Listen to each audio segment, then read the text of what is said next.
Nama gue Denur. Kali ini gue akan menceritakan sebuah pengalaman dari seseorang yang telah menulis cerita ini.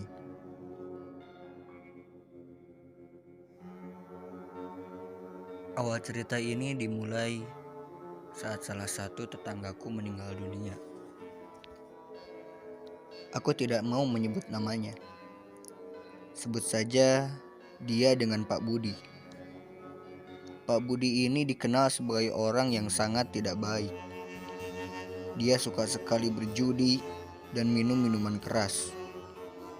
Bahkan, aku dengar dia suka berpelisir ke rumah bordil. Kelakuannya yang buruk seperti itu didukung oleh kekayaannya.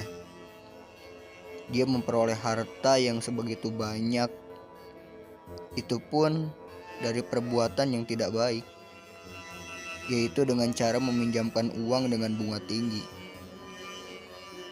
Entah kalian mau menyebutnya rentenir, lintah darat, atau apapun juga terserah.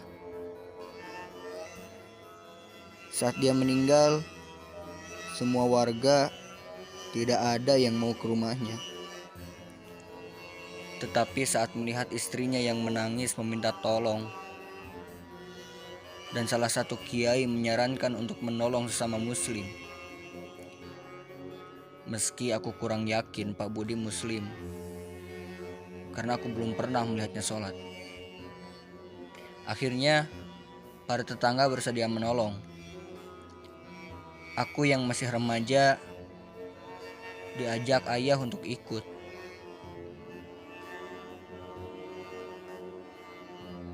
Kegemparan terjadi saat ingin membungkus mayat Pak Budi. Kain kafan yang sedianya ingin membungkus tubuh Pak Budi tidak mampu menutupi seluruh tubuhnya yang tambun. Akhirnya, mereka membeli kain kafan yang lebih besar. Tetapi tetap saja tidak muat. Setelah 3 kalinya, tidak muat juga. Saat itu, hidungku sudah mencium bau busuk dari tubuh Pak Budi.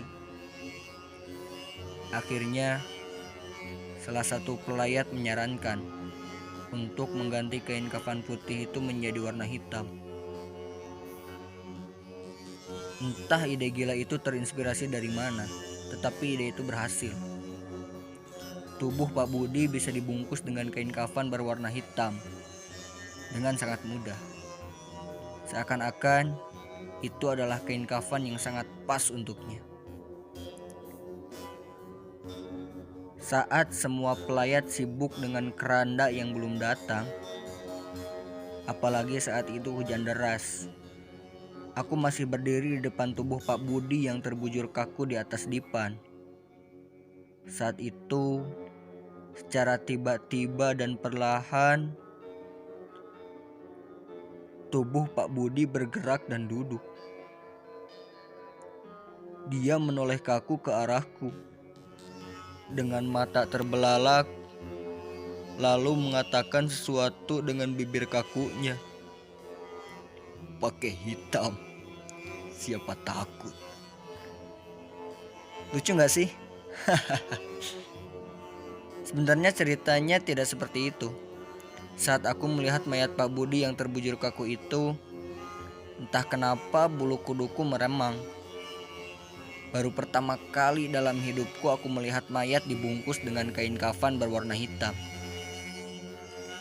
Mungkin ini untuk pertama kalinya dalam sejarah kain pembungkus mayat yang menggunakan warna hitam. Setelah keranda datang, para pelayat segera membawa mayat Pak Budi ke musola terdekat untuk disolati. Aku saat itu tidak ikut karena hujan lebat. Lebih baik tidur di dalam suhu yang dingin ini.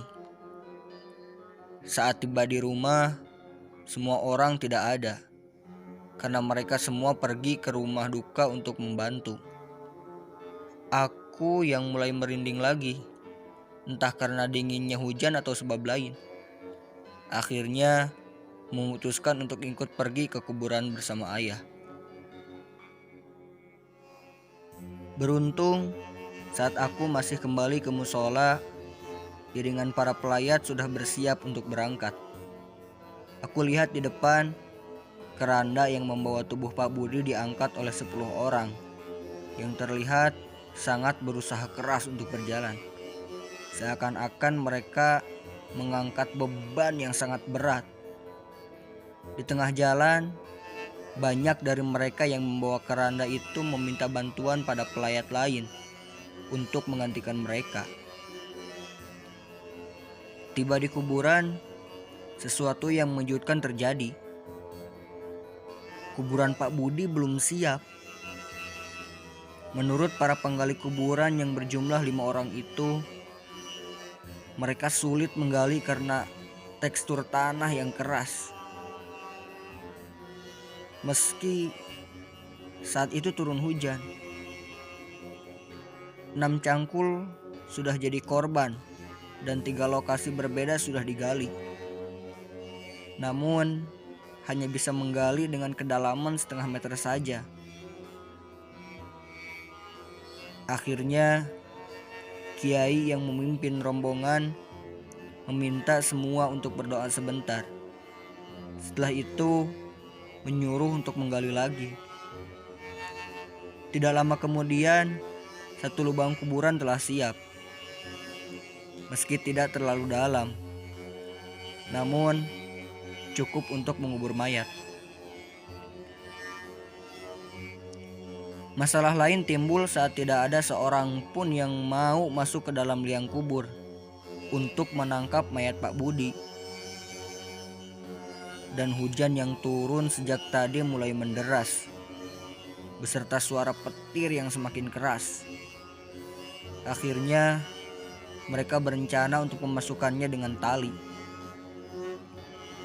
Tetapi sebelum hal itu terlaksana, mayat Pak Budi yang saat itu berada di pinggir lubang kuburnya tiba-tiba masuk sendiri akibat gempa bumi yang hanya berlangsung sesaat. Bunyi yang keras menyusul sesaat mayat Pak Budi jatuh. Akhirnya, para pelayat tanpa berkata-kata langsung menguburkan mayat Pak Budi. Setelah itu, kiai memimpin doa terakhir sebelum para pelayat pulang ke rumahnya masing-masing.